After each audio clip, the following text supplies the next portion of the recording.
Well, first of all, to protect the farmland, the farmland we do have, I would certainly oppose any rezoning of farmland for, to residential or any other type of development. I think that would be certainly the wrong thing to do.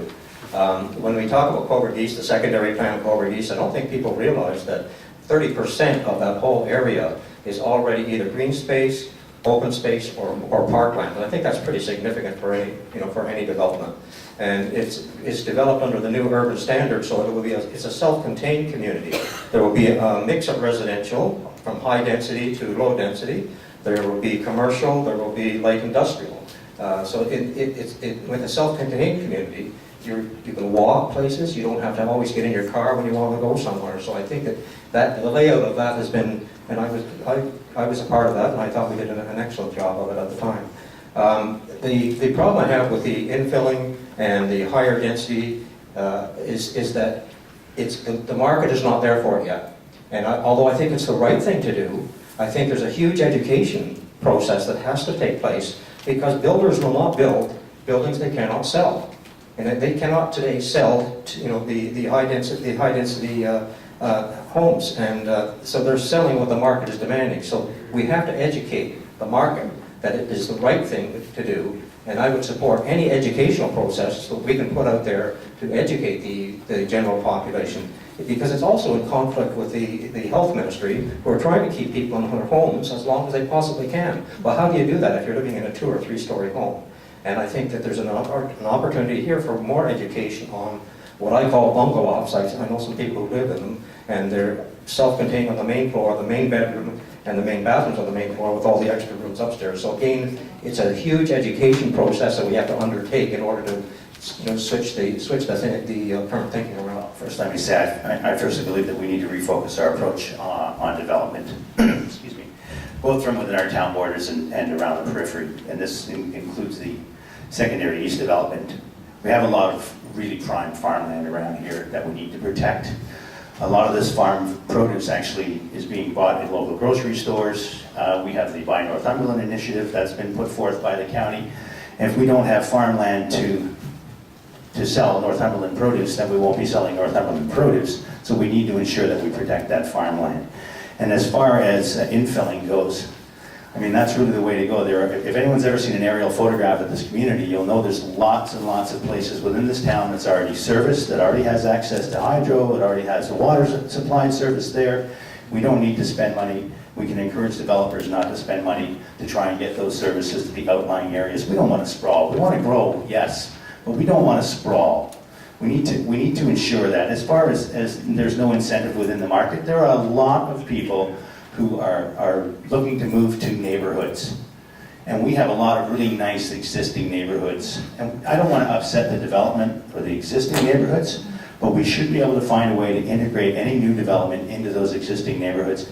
People love to raise their children in areas that already have mature trees. We have lots of areas here where development could take place, and those very neighborhoods could be built without having to worry about whether or not we're building a new Amherst, if you will, which is, again, a lovely neighborhood, a lovely community, but again, it's on the periphery, and we could do the same thing in town.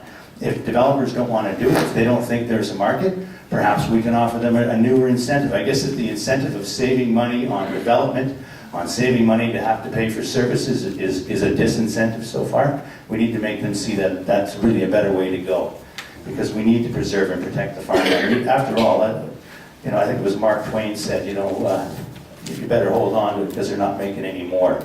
Is basically determined by the province. We have to follow their rules. When recently the province said we're changing to a plan where you have to intensify within your built borders. Now, Area C is outside, I believe it's outside our built border. So for the next number of years, our development in town actually has to be focused within the built borders. So while Area C is on the books, at this time it's not a priority. We've seen that with the Rondo development that's just been approved. They're expanding housing in the upper east corner of Cobourg under Elgin Street. they moved their development from a greenfield to inside the built border. So the province has learned some things about development. It's taken a long time. They've seen the folly of developing greenfields willy-nilly. So they've actually given us the tools to avoid the sprawl, to avoid using up farmlands before it's necessary. And that's not to say it's not going to happen. The question itself implied that it's a matter of delay.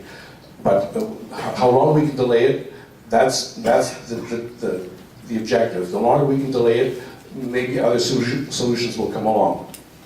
But we do have to infill in the town before we can develop the farmlands. So that's good news. As far as protecting Area C, or the East Secondary Plan, the only way that I can see that happening is you have to buy it. People who own the land can do what they So I am want. pleased that the town tried to incorporate urban design in secondary plan with housing, sidewalks, bike paths, green areas, spaces. That's certainly a move in the right direction. However, with the Places to Grow document, which is put out by the provincial government, this is for all municipalities in Ontario, including us.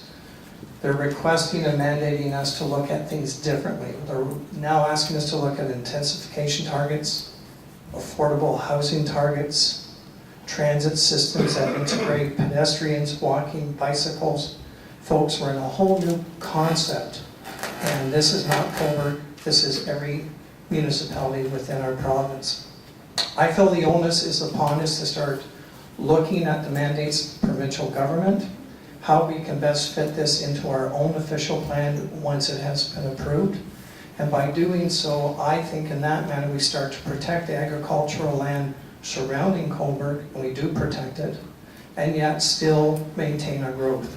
The province is also hoping through this that we're also able to create a job for every 3 person. That's a huge challenge for us in Cobourg because, you know, we're 11% above the provincial average in the grain population. So the challenge for us is even more so. But I believe, again, through strategic planning, careful planning, by incorporating these into our official plan, I believe, again, these goals can be met.